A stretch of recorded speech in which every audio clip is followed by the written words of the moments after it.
teman-teman semua. Di sini aku akan menjelaskan tentang kurikulum Backstreet. Kalian penasaran nggak sih apa yang dimaksud dengan kurikulum Backstreet? Maka dari itu, tonton video ini sampai habis ya. Oke, pertama-tama aku akan menjelaskan tentang siapa sih yang mengembangkan kurikulum Backstreet. Jadi, kurikulum Backstreet dikembangkan oleh Lucy Sprague Mitchell yang merupakan seorang tokoh pendidikan progresif pada tahun 1916 melalui Bureau of Educational Experiment atau BEE di New York, yang kemudian menjadi Backstreet College of Education. Kurikulum ini mulai diterapkan di Indonesia sekitar tahun 2000-an, namun tahun pastinya belum diketahui. Lalu, kenapa sih kurikulum Backstreet ini perlu dikembangkan? Jadi, kurikulum Backstreet ini terinspirasi dari pemikiran John Dewey yang menekankan pembelajaran berbasis pengalaman nyata anak dan berfokus pada perkembangan holistik mencakup aspek fisik, sosial, emosional, dan kognitif. Pendekatan ini juga dipengaruhi oleh teori perkembangan dari Jean Piaget dan Erik Erikson, serta bertujuan menciptakan lingkungan belajar yang aktif, dinamis, dan relevan dengan kehidupan anak.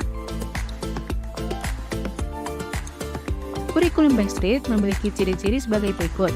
Yang pertama, kurikulum Backstreet berbasis pada pengalaman atau experiential learning. Yang kedua, pembelajaran berfokus pada kebutuhan dan minat anak. Yang ketiga, kurikulum terintegrasi seperti tematik dan lintas bidang. Yang keempat, guru sebagai fasilitator pembelajaran. Dan yang kelima, lingkungan pembelajaran yang fleksibel dan kaya akan rasa. Selanjutnya, apa saja sih tujuan kurikulum Backstreet? Yang pertama, mendorong perkembangan daerah anak. Yang kedua, membangun kemandirian, rasa ingin tahu, dan kemampuan sosial. Dan yang ketiga, menghubungkan pembelajaran dengan dunia nyata anak. Selanjutnya, bagaimana pendekatan kurikulum Backstreet diterapkan? Yang pertama, pembelajaran berbasis tema yang paling menarik bagi anak melalui pertanyaan bagaimana, apa, dan mengapa tentang budaya, sejarah, politik, dan geografi lingkungan sosial mereka. Yang kedua, pembelajaran melalui bermain dan eksplorasi untuk mengoptimalkan setiap aspek perkembangan, menggabungkan, dan mencari kembali keterampilannya, serta memperluas pengetahuannya.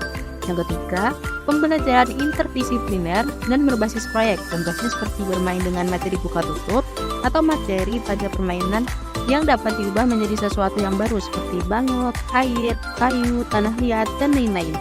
Yang keempat, penggunaan penataan ruang berbasis sentra atau learning center seperti adanya pusat seni, pusat membaca dan menulis, pusat sains, pusat konstruksi dan balok, dan pusat bermain peran. Yang kelima, pengembangan sosial emosional dan keadilan sosial melalui lingkungan masyarakat. Dari penjelasan di atas, dapat disimpulkan bahwa pendekatan kurikulum Backstreet yang dikembangkan oleh Lucy Sprague Mitchell pada tahun 1916 menekankan pada perkembangan anak secara menyeluruh, baik secara intelektual, emosional, sosial, maupun fisik. Pendekatan ini mengutamakan pengalaman langsung, pembelajaran yang bermakna, serta hubungan yang kuat antara anak, guru, dan lingkungan.